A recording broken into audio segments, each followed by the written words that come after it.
Sur le constat, je pense franchement qu'Alexis Corbière est parfaitement d'accord avec vous.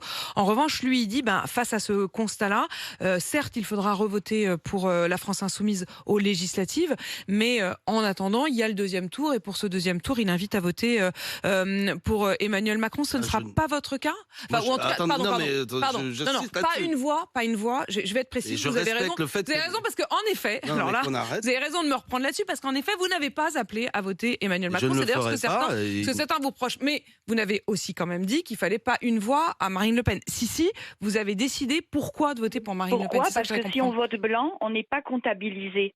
Notre vote n'est pas comptabilisé. Donc, vous votez quelque chose parce que vous n'êtes ni l'un ni l'un. C'est ce que je voulais au départ. Mhm. Mais en changeant ma position, je me dis que de toute façon, on connaît les travers de ce qui était la politique de son père et non pas d'elle. Hein.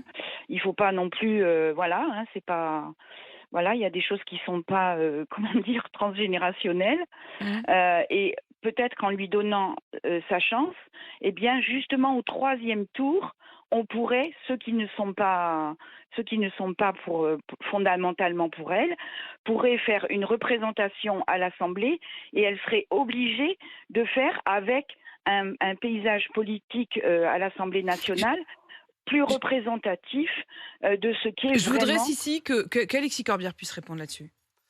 Le point de vue de Sissi, c'est de vouloir infliger une défaite à Emmanuel Macron, et elle fait entendre une colère tout à fait légitime. Après, je pense que quand on vote extrême droite, on donne du pouvoir à l'extrême droite, on crée des conditions qui dirigent l'État, qui dirigent la police, qu'elles mettent en œuvre une politique qui ne répond pas à ce que dit Sissi. Quand vous baissez la TVA, vous affaiblissez l'État et vous ne mettez pas de moyens dans l'hôpital public. Hier soir, je pense à un débat qui était assez éclatant sur la question des EHPAD.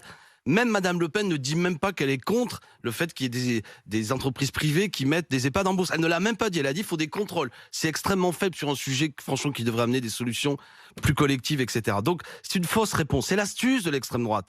La colère, ce que ressent Sissi, ça n'est pas l'extrême droite. Et quelque part, ça rend service à Macron parce que c'est une fausse. Alors, je dis à Sissi, au-delà du désaccord que j'ai avec elle, je la respecte, je suis pas d'accord. Ne renforcez pas l'extrême droite parce que vous donnez l'impression que c'est l'instrument qui peut combattre Macron, alors que fondamentalement, ça n'est pas le cas. Mais bonne nouvelle, il y a les élections du mois de juin. Ce qu'elle dit, à savoir qu'elle est en colère, que son bulletin, si elle vote blanc, elle a l'impression que ce sera pas pris en compte. Je lui dis, restons mobilisés, de toute manière. Si je puis me permettre, ça n'est que mon opinion, vous avez tort de donner votre voix à des gens qui sont vos adversaires en vérité, parce que Mme Le Pen est l'adversaire du peuple, je le dis tel que je le pense, mais Macron aussi à sa façon. Alors comment on règle ça? Eh bien amis, restons rassemblés, mobilisons. Il y a des 12 millions d'abstentionnistes, élargissons Ça veut d'ailleurs... dire que dès lundi, c'est une autre campagne qui commence. Mais évidemment, pour vous, la vraie Alexis campagne, j'ai Corbière, envie de dire. La campagne pour qui va gouverner ce pays. Ben oui, c'est ça qui est important. C'est ça qui est important. Qu'est-ce qu'on va mettre en place? On va augmenter le SMIC, mettre la retraite à 60 ans. Enfin, ce qu'on propose, on peut y arriver. La photographie du premier tour dit que ce que je raconte là n'est pas une planante de bon matin, c'est une potentialité électorale. Mais il y a des conditions. Qu'on se divise pas, que la force que nous avons rassemblée ne s'affaiblisse pas. Deuxième condition, qu'on l'élargisse. Je rentre pas dans le détail parce que c'est de bon matin, mais nous tendons la main à toute une série d'autres forces. Troisièmement, qu'on s'adresse à ces 12 millions d'abstentionnistes en leur disant, les amis, si vous voulez vraiment que ça change, mobilisez-vous. Voilà ce que j'ai à dire à ce stade. Haut les cœurs, si vous avez aimé le Mélenchon d'avril, vous allez adorer celui du mois de juin. Et imposons une cohabitation à celui qui sera élu dimanche.